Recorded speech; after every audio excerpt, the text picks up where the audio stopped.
know, fuck those douchebags in their 5 Series.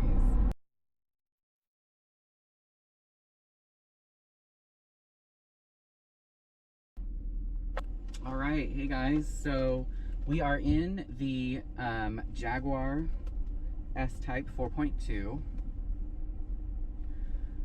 and immediately when you open the door on these cars, you notice that the wood. The wood is stunning because it's this pine color, and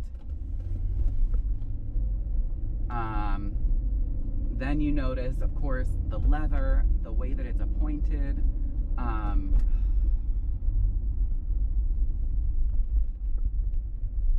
Hold on. Okay, I'm back. All right, so in the S-Type, you immediately notice the wood, the leather, the way that the dash is laid out is luxurious. It is, it has the feeling of being opulent, and it has the feeling of premium materials. All the plastics are really great, and you start the car, and especially in the 4.0 and the 4.2, they have a very distinct sound to them. It's very, very much identifiable as Jaguar. So we have a few things we're going to be doing today. We have a few errands we got to run, and then we're going to go take pictures of this car to put it in inventory, and we got to get gas. But when you set off in this car, the feel is different than Jaguars before it. It is secure. It's tight. The suspension is tight. The steering is tight. The throttle is immediate. It's touchy. It wants to go. The transmission shifts very quickly. Not hard, but very quickly. There's so many different,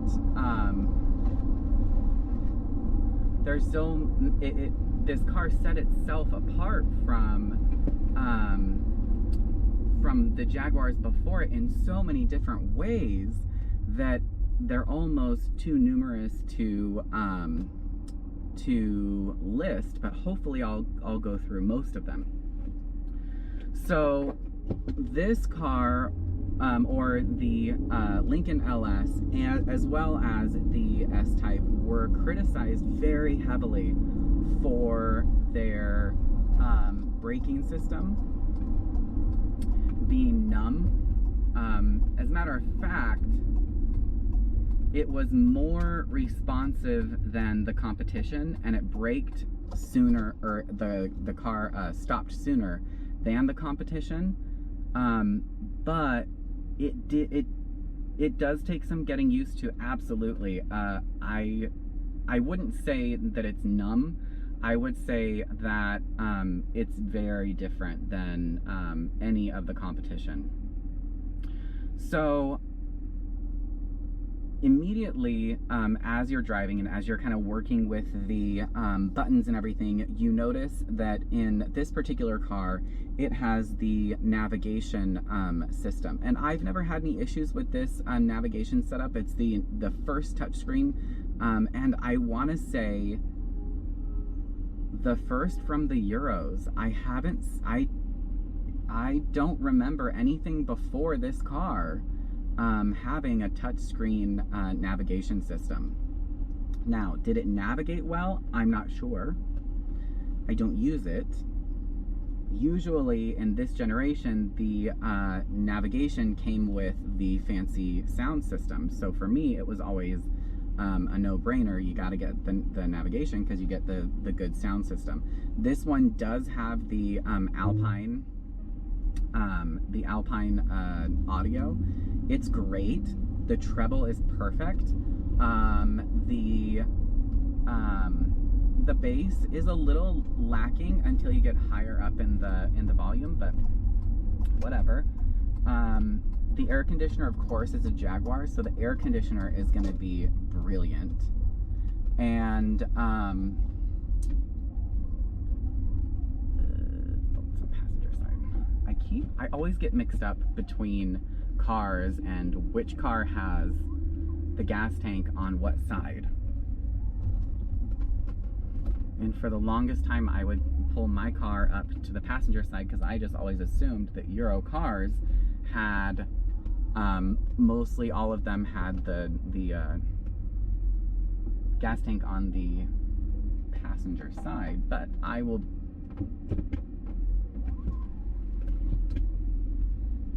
be right back.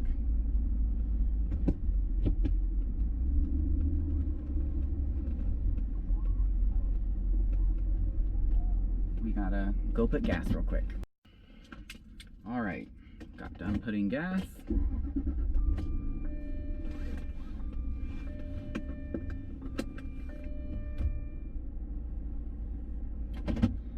Now to another errand. So this car came with, I had to brush up on my facts a little bit. So it came with 305 horsepower. And I believe the torque was a little bit less. It was like 290 something. And this was also one of the first cars to use the ZF 6 HP transmission. Now that transmission was more or less the 5 HP with an added gear and a whole bunch of added electronics to govern, oh, nice turn signal, Dick. With a whole bunch of added electronics to monitor the transmission level, the fluid level, the this, that, the other. Kind of like a conductor plate, but not really. So there's that. The gas mileage on this car wasn't bad. I think you average about 26, 27 miles per gallon on the highway if you aren't driving like a jackass. And as long as you keep up on your maintenance.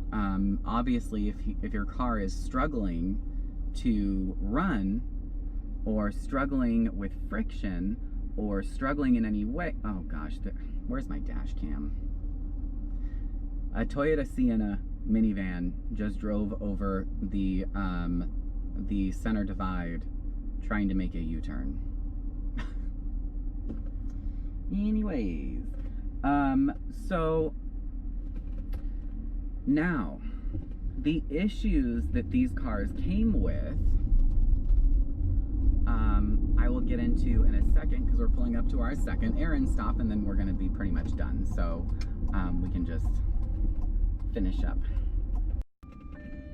All right, so we are done with second errand and we can go now. So some of the complaints that people had about these cars, or the issues that they came with that were common, initially it was the misfires. The 4.0 suffered from misfires, and it was such an easy fix. You just got to change your coil packs, and you have to do them every 40 to 60,000 miles. It just kind of depends. But also initially the S-Type came with that Ford transmission. I think it's like the 55RE transmission, and the problem was that Ford installed the transmission in the cars, or Jaguar installed the transmission in the cars before it was ready. They rushed production of that transmission.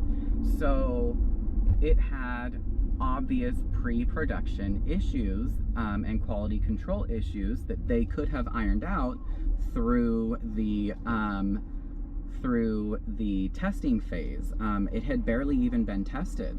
So, but all in all, it was a fairly reliable transmission, though it was just rushed into production. So those misfortunes were very obvious and apparent. That 5-speed transmission, you'd put it in reverse, and I don't know if it was the solenoids would get just kind of tired in the transmission, and you could count to 5 before you would actually shift into reverse. While that's annoying, it doesn't cause failure.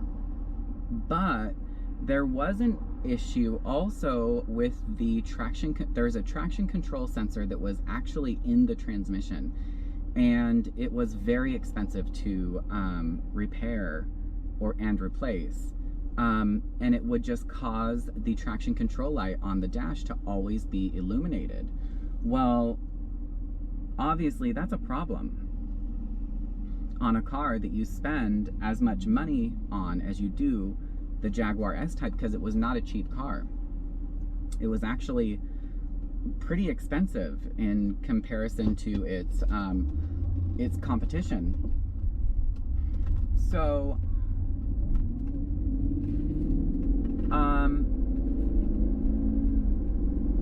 another issue that some people complained about was brake squealing after having the brakes replaced. Well, I already spoke about the numb feeling, and the braking system uses a bunch of different shims in order to guide the brake pad onto the rotor and eliminate wiggle and all that stuff that shims do. So if it wasn't properly affixed to the caliper or to the bracket, it would squeal.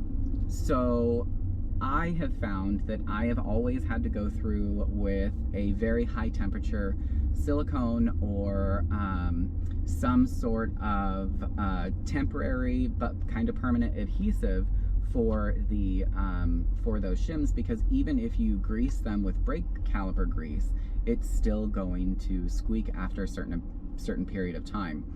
So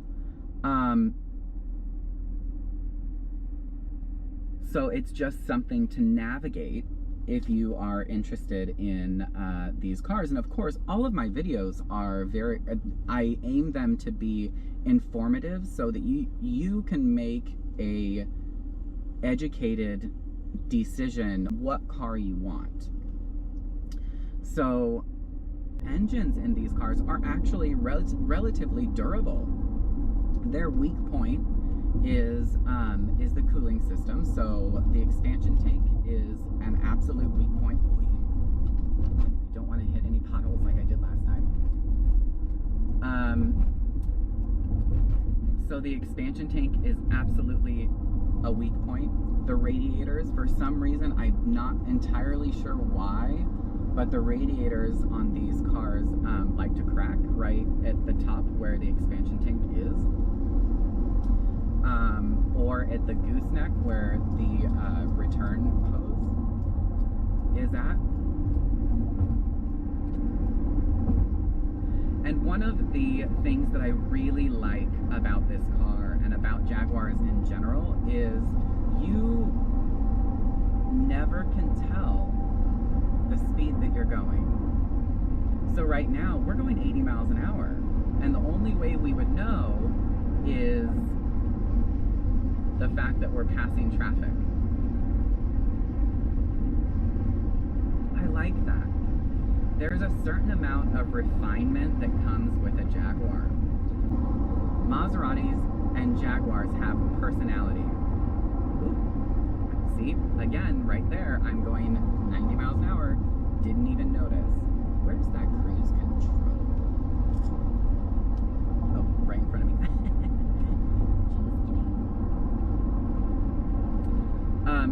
have personality.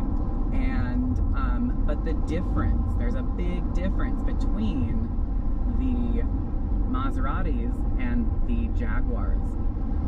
Big difference.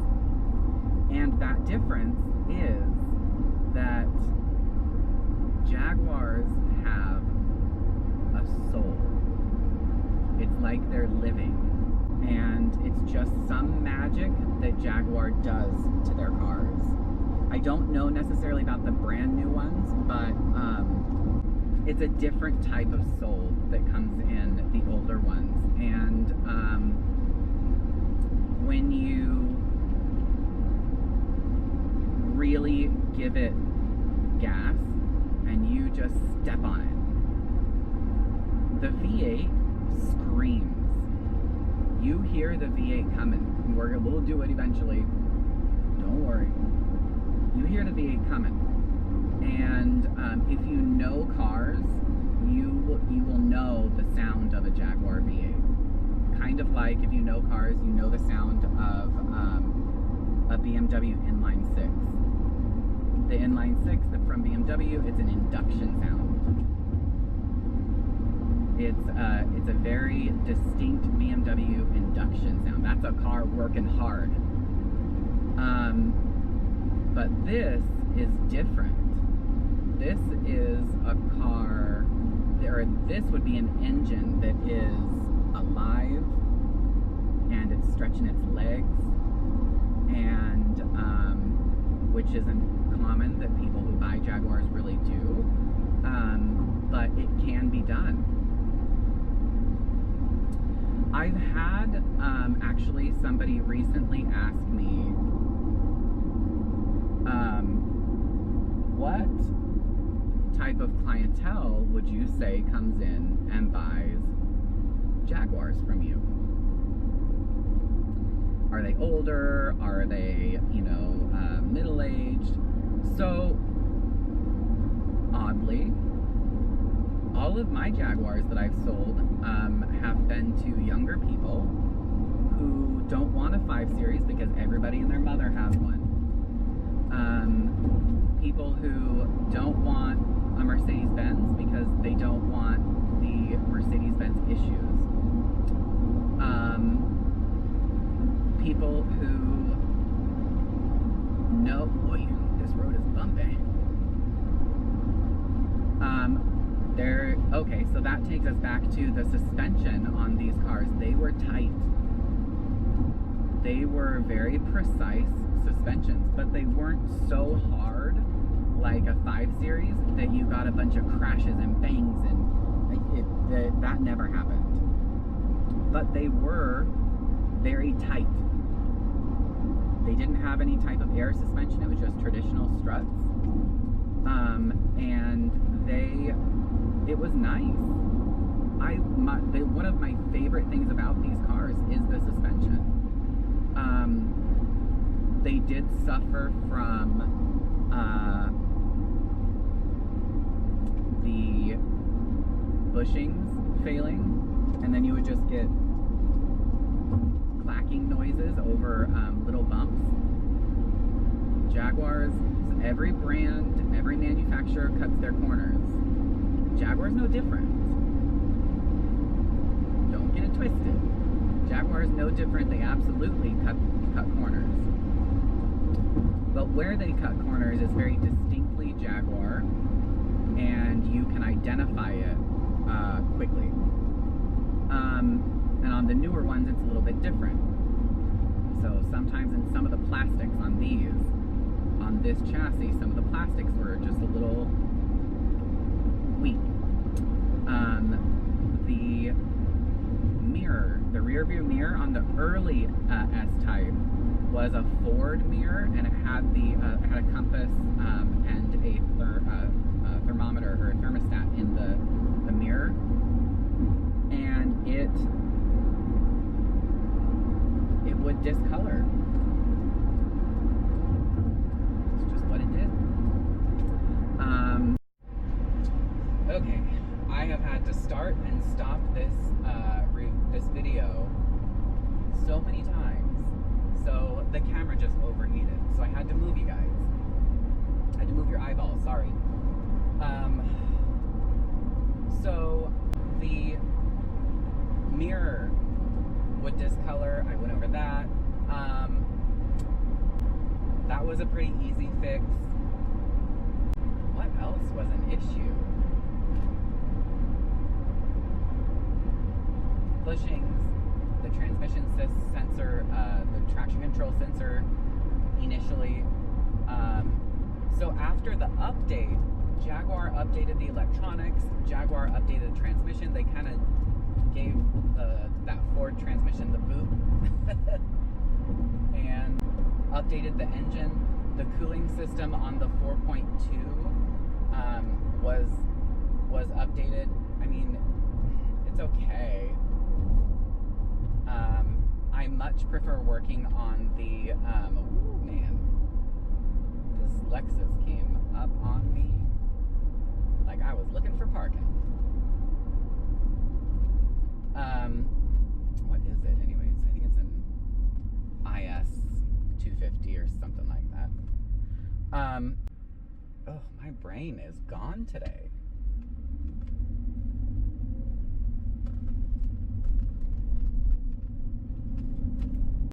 So these cars didn't really have issues with their motor mounts or their transmission mounts. They didn't really have issues with the ZF transmissions. Oh, I remember.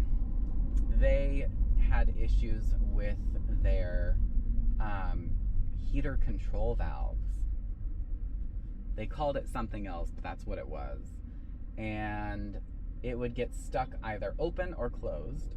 And it would cause the air conditioner vents to either blow hot, or the blower to blow either hot or cold, always. It's not a very cheap part either. It's not easy to get to.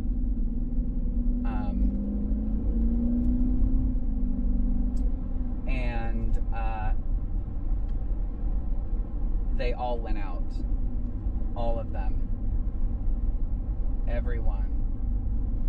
So that's something to look at, and I'll show you when we get back to the showroom exactly where to look for it and what to look for, because the coolant in these cars is a very specific color, so you can sometimes identify it.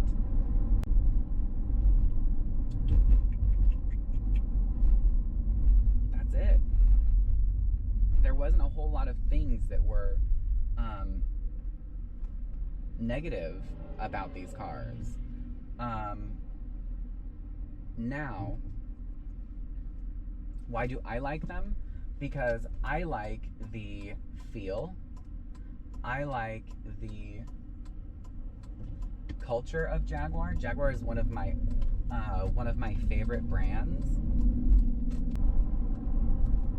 When they're well maintained, they actually were durable. And I think one of the things that Jaguar really strived to do with this car is to get away from the Jaguar stigma of old and unreliable. And they tried to appeal, and they did, I think, fairly well to a younger crowd.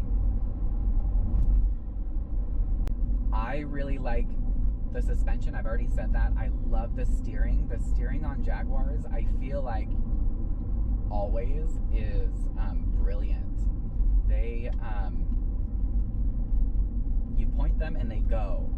It's not like, hey, how much longer do I have to turn in order to get this car to go? Or you're going like this going around a corner. No, they're very well pointed cars. The braking, once you get used to it, you end up loving it. At first, I felt like you really had to stand on the brakes to get it to stop, but it's just something that you get used to, and you don't have to stand on them. But what I love the most is the engine and the sound and the exhilaration of the V8s. The 3.0s, I will say this, just stay away from them. They don't have the best resale values. They suffered from a lot of just quality control issues, and they just perpetuated the Jaguar of old stigma of them being bad cars and unreliable cars, and you have to have multiple Jaguars. But with the V8s, you don't have that problem really. I will say that I haven't had any of my Jaguars come back and have catastrophic failures. Well, one, but it was his fault.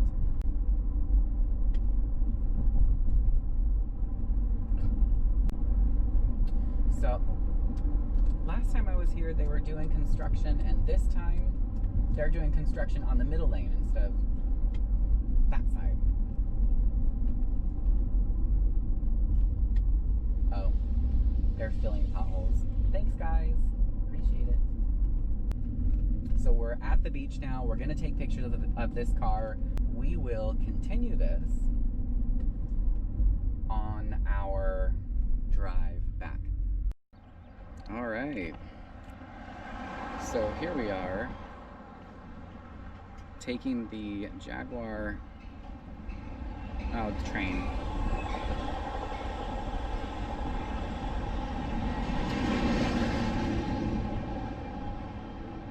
S-Type into inventory, and one of the things just right off the bat is I love the curves and the angles that this car has. They really put a lot into the design of the lines, and they made them very beautiful. So here we are. And I've just noticed that they recondition really well. So you put some good effort into it, and they're gonna be amazing. So here we are. This car was heavily influenced by the old E-Type. So that's where you get a lot of the styling cues and a lot of the pinchedness that came as a complaint in the back of the car was just that. It was from the E-Type. So, and then here you can see some of the sparkles. And there's the leaper. All right, so there we go. And we will head back to the dealership now. All right, so we are done with pictures. I took a quick video of the car. I already have some video of the car, so I didn't feel like I really needed to, oh, maybe I should change the angle. And we're going to head back to the showroom. On our way back, something that I thought about in my brain was, opposed to thinking about in my finger, was what else could I give these people, my viewers, as advice? So what else could they use? Maintenance intervals. There we go. So your oil change has to be with the absolute best oil that you can get. So synthetic. Some people decide that they want to use 5W30, and some people decide 540. There are certain years that spec different viscosities, so just pay very close attention to what has been used in your car. For me, I always put stickers on everything that I service and touch. And so this car, I used 5W30 because that's what was used before, and when I looked it up, that was the spec oil that you could use. Actually, they did say 530 or 540. So that's, when it comes to the oil, that's what you gotta get. The best synthetic oil you can, and between those two viscosities, whatever has been used on your car in the past. As for oil filter, I always use Royal Purple oil filters.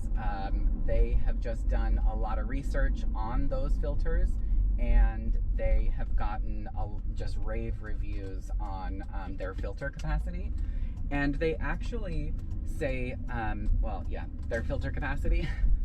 So your air filter, your engine air filter, I always put K&N air filters in my cars, and the reason is because I know that most of my customers are not going to do this aspect of servicing their cars. They're not going to change their air filters because they don't think of it. It's not that they are intentionally neglecting their car. I think they just don't think about it. Then we go to power steering fluid, and I've had one guy tell me that that's the most neglected fluid in the car, in everybody's cars. I don't know that I agree with that. I would say it would probably be power steering fluid and transmission fluid. Those are both, I mean, people just don't service their transmissions like they should. So your brake fluid should be done every 2 years, and it just every 2 years. And your coolant should be done, I think Jaguar says 4 years or 48,000 miles. So when I, like, again, when I do that service, I put a sticker under the hood that says this service was done and these are the miles that it's due again, just to cover the customer's base and then also my base. So your transmission. So these cars, Jaguar liked to say, just like everybody modern says, that your transmission has lifetime fluid. You don't have to service it. Well, yes, you do have to service it. It should have a wear-in service, which is just a filter and fluid change. And then, oh, your cabin air filter. So for this car, it does come with a cabin air filter. They should be changed. I say every 6 months, only because I don't want to be breathing in yuck from last year when the new year rolls around. So I just do it every 6 months. What else? Spark plugs. Oh, that's a maintenance thing. So your spark plugs should be done. I do them no matter how many miles the car has. I do it immediately when I get it in inventory, because there's a lot you can tell about how the car was taken care of based on spark plugs. For me, I also consider the interior like a maintenance item because you are using it all the time and it has to be maintained. So window tint is essential. You should tint the windows because this leather will soak up the heat. And I mean, you don't want your leather to crack. That's not attractive. And as for the paint, I think paint is very much a maintenance related item as well. So my cars come already waxed and coated, but if you're a mentally aware human, you probably will want to wax your car every 3 months for the weather. Jaguars typically will suffer from their paint cracking. I don't know what it is about Jaguar's lacquer, their paint, but it cracks. Really, bitch? 60 miles an hour.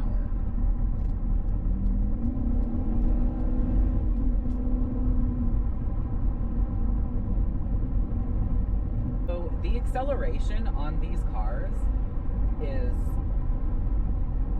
stupid. So that lady was just going 50 miles an hour on the freeway, and I had to, and I gassed it to get around her, and the car, 90, just quick, quick, quick, quick.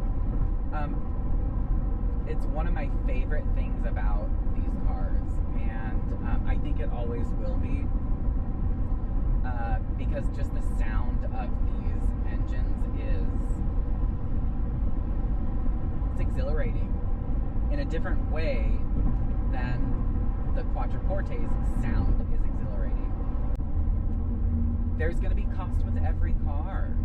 So even if you go and you get a Acura TL, for instance, so the motor mounts alone, if you replace one, you should replace all of them, and there's 3. I think, if I remember correctly, there's 3, and they are expensive. It was like $800 for all 3, and then it was $800 in order for the maintenance, or not for the maintenance, for the labor. That's a lot of labor. And I didn't believe it at first. I thought that the mechanic was trying to bend me over the barrel, but when I did my research and looked into the repair, I realized, no, it's not an easy job. So, again, back to an Acura TL, the power steering units on those cars like to leak. And they are expensive. Again, it's another $1,200 expense.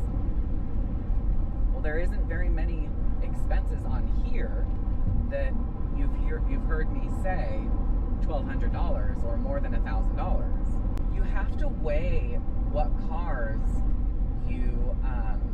or what you can live with, because every car is going to be a compromise.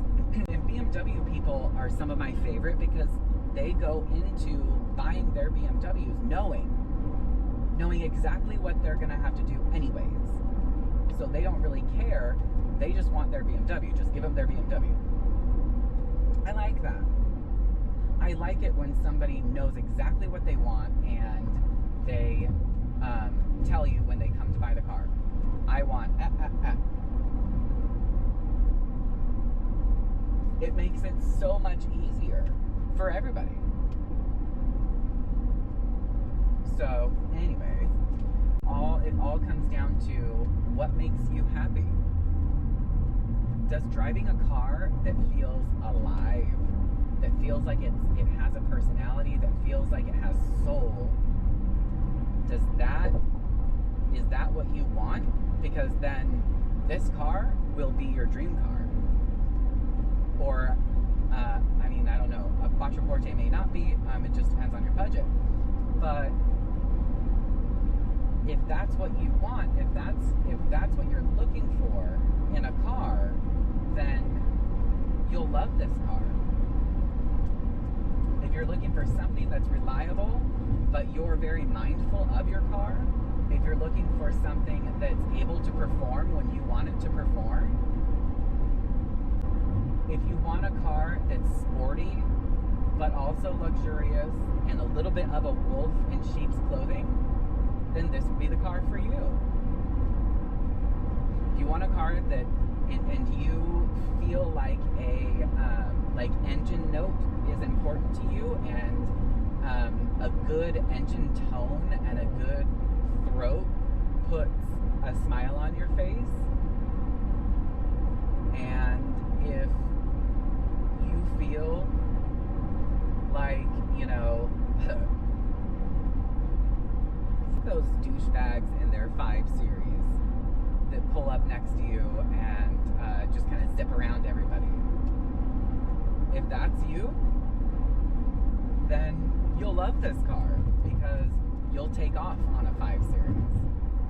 Not all of them, but the same generation as this. You'll take off on it. I love Jaguars. I enjoy their Britishness. A lot of the times it's a sense of humor that comes with the car. Things that I don't like about the car. Okay, here's what I do not like. I don't like the Ford-inspired bing bong when it comes to putting your seatbelt on. If you don't put your seatbelt on this car, bing bong, bing bong, bing bong, bing bong, bing bong, bing bong, bing bong, bing bong, bing bong, bing bong, bing bong, bing bong, bing bong, bing bong, bing, until you put the seatbelt on. You know, okay, one thing that also gets me is the sound of the door shutting. So maybe I'll do a door thud diagram or show.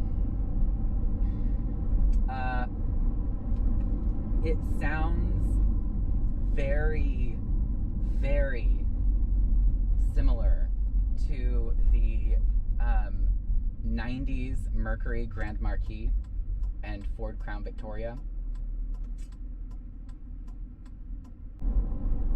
What else?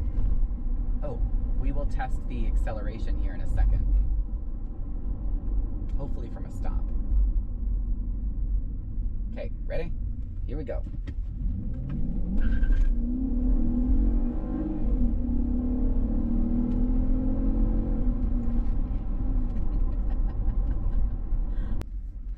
Oh, I love Jaguars. They're so dramatic when they have to be. So here is the door shutting.